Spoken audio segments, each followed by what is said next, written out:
Can a toddler under the age of 7 be transgender? Many of you might have thought we settled this debate long ago, but apparently not.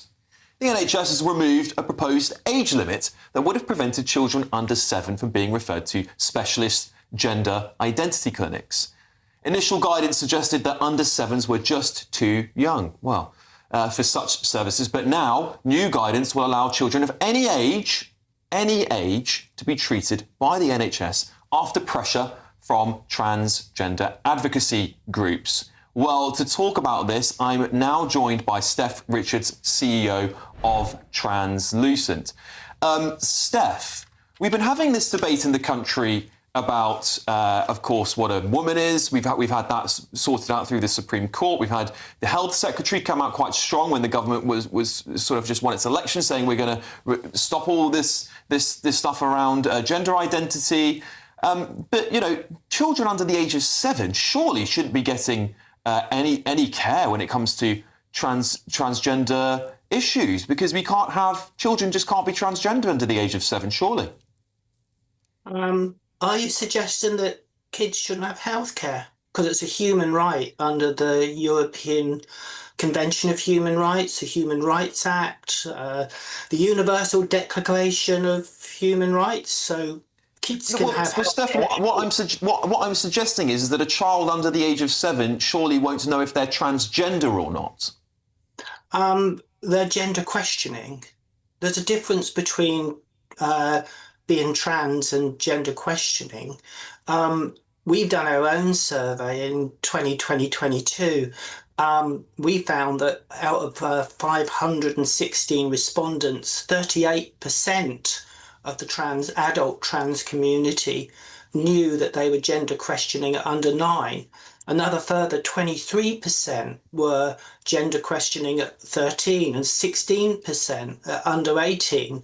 So that's 77% of trans adults were saying that they knew they had gender questioning issues in very early age of childhood. And indeed, I was a trans kid. I didn't identify as trans, but I knew that at the age of 5, that my neurobiological sex wasn't meeting my genitalia. We also have it. Is there not a problem here with when there's children who haven't fully developed even full communication skills yet, potentially as young as 4 years old, are being referred to services? How can a 4-year-old be questioning their gender? Some of them don't even understand the concept of gender at 4 years old. They don't ask to go to gender identity clinics. The parents. Well, then who's pushing them? Well, I think the question is then, what is a parent doing pushing the child to a gender clinic at the age of potentially 4 years old? This is the problem, isn't it? This seems to potentially be coming from parents, not from the actual children.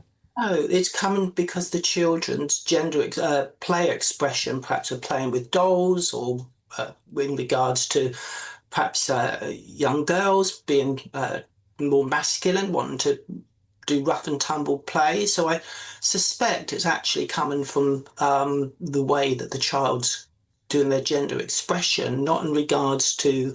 But this is for hundreds of years. There's been boys playing with girls' toys, maybe a little bit more feminine. Girls playing with boys, tomboys. It doesn't necessarily mean they're transgender and should be going through treatment clinics.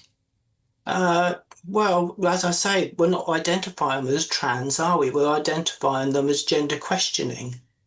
It gets to a point where the previous under the previous government there was a minimum age of 7. It was then claimed they were just too young, which I think any sensible person would say.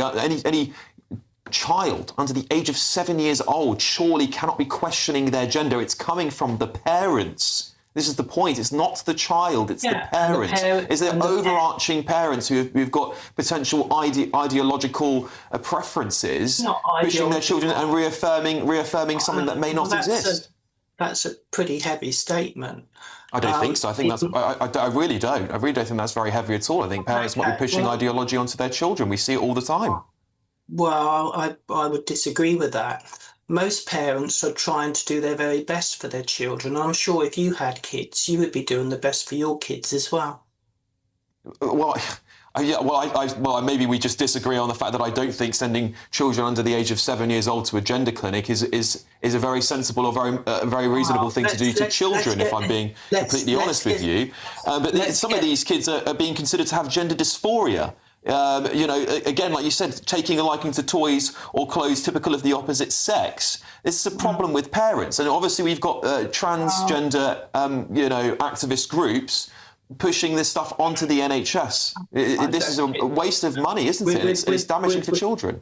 With the greatest of respect, the Cass review put up the barrier that kids couldn't get to the gender identity clinics until they'd gone to CAMS. So the current wait for CAMS is on average 2 years. Indeed, if you refer to the Children's Commissioner, he turned around in March 2024 and said that 1 in 12 kids under 18 were getting referred to CAMS. When you look at the actual stats, that the number of kids that are gender questioning, you're looking at one in every 2,000. One in every 2,000. So perhaps we shouldn't be making a story about trans kids and talking about the issue of anxiety, which is actually the major issue why children with their Steph Richards, CEO of Translucent, thank you for joining me on that. I've got a right to reply from NHS England here. They have said the primary objective for the service of children under the age of 7 is to provide support and guidance to the parents, carers, rather than initiate clinical interactions with the child.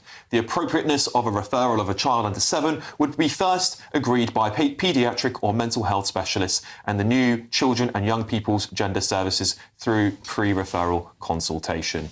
OK, moving on.